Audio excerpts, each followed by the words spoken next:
There is a particular Prophet of Allah whom the Quran gives a huge amount of attention to. Not only do we know about his adult years as a prophet, but we know about him as a child. We even know about the events that led up to his birth. We know about his mother, his brother, his sister, his father-in-law, his wife. We even know the very dowry, the mahr that he paid for marriage. Mentioned around 183 times in the Book of Allah, and this is not in vain, across 25 passages of the Quran. This is none other than the Prophet of Allah, Musa alayhi salatu wasalam. And there are three descriptions that Allah Almighty gives to the Prophet of Allah, Musa, that were not given to any other prophet in the Quran. The first of them, Allah said about him, وَأَلْقَيْتُ عَلَيْكَ مَحَبَّةً مِّنِّي, I have cast the garment of love over you. Meaning everyone who saw him loved him, according to one of the two interpretations.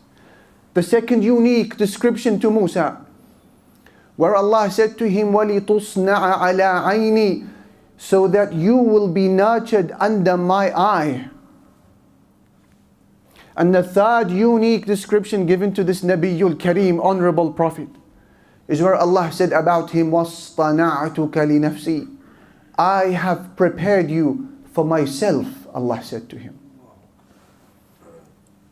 What type of human being will a person become when he is prepared by Allah to be for Allah?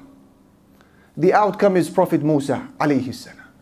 A man whose essence and his ambitions and his yearnings and his existence was all for Allah and by Allah and to Allah. No part of Musa was for the world of this dunya. Shaykh al-Sa'di, he said in the tafsir of this ayah, I have prepared you for myself. He said, if a human being wants to prepare another mortal human being whom he loves, and wants to raise him, nurture him, foster him to reach the levels of perfection, this person will use all of their resources and all of their efforts to help them achieve that level. He said, what therefore do you think Allah, Al-Qawi, Al-Aziz, the most able, what He will do for a person whom He wants to bring to the highest levels of perfection? I have prepared you for myself. When did Musa alayhi salam hear these words? He heard these words from Allah Jalla Jalaluhu during one of the loneliest periods in his life, when him and his wife were pushed to their physical limits, traveling the earth all by themselves with basic provisions, just enough to keep them alive. Lost for direction, they see a glimmer of light. Musa says to his wife, Kuthu, wait here for a moment. Inni anastu naran, I see a glimmer of light, fire. لَعَلِّي آتِيكُم مِّنْهَا بِقَبَسٍ, perhaps I will bring you a torch of fire from it. أَوْ أَجِدُ عَلَى النَّارِ هُدًى, or maybe someone will just give us some guidance to help us navigate this terrain. Unbeknown to Musa, however, he was not making his way to a fire. He was being called by Allah Jalla Jalaluhu to stand in the sacred valley of Tuwa, to speak to Malikul Muluk, the King of Kings, the owner of sovereignty and the possessor of all dominion, Allah Jalla Jalaluhu. He stands and he hears the voice of Ar-Rahman Jalla Jalaluhu saying to him, Ya Musa, O Musa, Innani ana Allah, it is me, Allah. And now all of a sudden Musa alayhi salam receives closure, answers that he needed all throughout his life. He had suffered. And up until this moment, he had no idea why all of this suffering came onto him. He was born as a male child, and in the law of the Pharaoh of Egypt, every male baby was worthy of execution. He was then separated from his mother at the age of suckling to be raised in a home that is not his. His sister would walk the bank and go to the palace of the Pharaoh and say, I know someone who can breastfeed this baby. And his mother would be reunited with Musa. Then Musa would become a man and would accidentally kill someone. Now he is a fugitive, on the run, wanted by the authorities, dead or alive. He is escaping the country in terror. Then he would find a wife to marry. And the mahr, the dowry, was 10 years worth of arduous labor. Why all of this suffering? He needed answers. And now as he stares into the evening night sky, looking above him and hearing the voice of the glorious Ar-Rahman Jalla Jalaluhu, answers are finally given to him. What does Musa hear? He hears these following words documented by the Quran. So you can imagine it and benefit from its treasure. He hears, قَالَ قَدْ أُوتِيتَ سُؤْلَكَ يَا مُوسَى. O Musa, we have responded to your request. وَلَقَدْ مَنَنَّا عَلَيْكَ مَرَّةً أُخْرَى. And we have conferred our favor upon you yet again. إِذْ أَوْحَيْنَا إِلَىٰ أُمِّكَ مَا يُوحَىٰ. When we sent inspiration to your mother. أَنِ اقْذِفِيهِ فِي التَّابُوتِ. Saying to your mom, place the baby in the cot. فَاقْذِفِيهِ فِي الْيَمِّ. Then place the cot in the river. فَلْيُلْقِهِ الْيَمُّ بِالسَّاحِلِ. Then the river will take him to the shore. يَأْخُذْهُ عَدُوٌّ لِي وَعَدُوٌّ لَهُ. Where an enemy of his and an enemy of mine will take him, the Pharaoh. وَأَلْقَيْتُ عَلَيْكَ مَحَبَّةً مِنِّي. And I have cast the garment of love over you. وَلِتُصْنَعَ عَلَىٰ عَيْنِي. So that you will be nurtured under my eye. إِذْ تَمْشِي أُخْتُكَ فَتَقُولُ هَلْ أَدُلُّكُمْ عَلَىٰ مَنْ يَكْفُلُهُ. Remember when your sister, she followed you and she said to them, shall I not tell you who can take care of this baby? فَرَجَعْنَاكَ إِلَىٰ أُمِّكَ. Then we return you back to your mother. كَيْ تَقَرَّ عَيْنُهَا وَلَا تَحْزَنْ. So that her eye can rest and she would not grieve. وَقَتَلْتَ نَفْسًا. And remember Musa, when you killed someone, فَنَجَّيْنَاكَ مِنَ الْغَمِّ. But we saved you from retaliation. وَفَتَنَّاكَ فُتُونًا. And we tested you with severe tests. فَلَبِثْتَ السِّنِينَ فِي أَهْلِ مَدْيَنَ. Then Musa, you spent many years with the people of Madian. ثُمَّ جِئْتَ عَلَىٰ قَدَرِي يَا مُوسَى. Then you came to this place at the decreed time. وَاصْطَنَعْتُكَ لِنَفْسِي. And I have prepared you for myself. So now he understood. All of his suffering in his life was not in vain, in waste. It was a preparation for this moment to become a prophet of Allah. And his heart finally settles. Now as a Muslim, when you hear this story, and you have read it before, you ask yourself the question, how can I be a person like Musa, whom Allah prepares by himself to be for himself? I would love to be this person, whom Allah guides and helps and nurtures and supports against enemies and gives answers and gives him security on the day of judgment and the highest gardens of Jannah. How can I be a person who is prepared by Allah for Allah? I share with you 5 signs. Signs that your suffering as a Muslim is not going to waste and your sacrifice will be thanked by Allah Jalla Jalaluh. 5 signs, and we take them from the biography of Musa alayhi salam. Who better? Sign number 1, measure yourself against these 5. You have an unquenchable thirst for knowledge. This was Musa. When he came to learn of a man who has more knowledge of him in some things, he said, لا أبرح. I'm not going to stop traveling. حتى أبلغ مجمع البحرين. Till I arrive at the junction of the 2 seas. أو أمضي حقبة. Even if it takes me many years, I will find this man and I will learn from him. And when he came to his mentor, who was less than him in status, but he has some knowledge, he said, هل أتبعك على أن تعلمني مما علمت رشدا. Do you mind if I accompany you to learn some of the sound judgment that Allah has given you? Allahu Akbar. So this is sign number 1 to measure yourself against. Are you a man, a woman chosen by Allah to be for Allah? Tell me about your thirst for knowledge.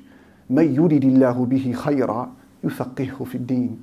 Our Nabi sallallahu alayhi wa sallam said, when Allah wants good for a person, He gives him understanding of the religion.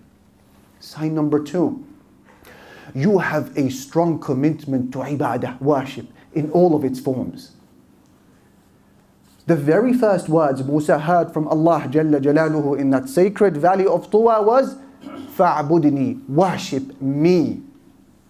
وَأَقِمِ الصَّلَاةَ لِذِكْرِ, and establish the prayer for my remembrance. That's sign number 2 to measure yourself against. What type of abid, worshipper are you? Become an exemplar worshipper of Allah Jalla Jalaluhu. When people are eating and drinking, you are fasting. When people are sleeping at night, you are standing in salah. When people are gossiping and scrolling through their socials, you are busy in the remembrance of Allah Jalla Jalaluhu. That's sign number 2. You are a worshipper in times of ease and in times of hardship, in times of happiness and sadness, prosperity, adversity. Your motto in life is salah, dhikr, Quran, qiyam. A sign that Allah has chosen you to be for Him. Sign number 3. You have a fearless ability to acknowledge your personal error. There are certain mistakes that we've made in our past that we should have amended 10 years ago. Certain people we should have apologized to 15 years ago. Musa alayhi salam was not that man.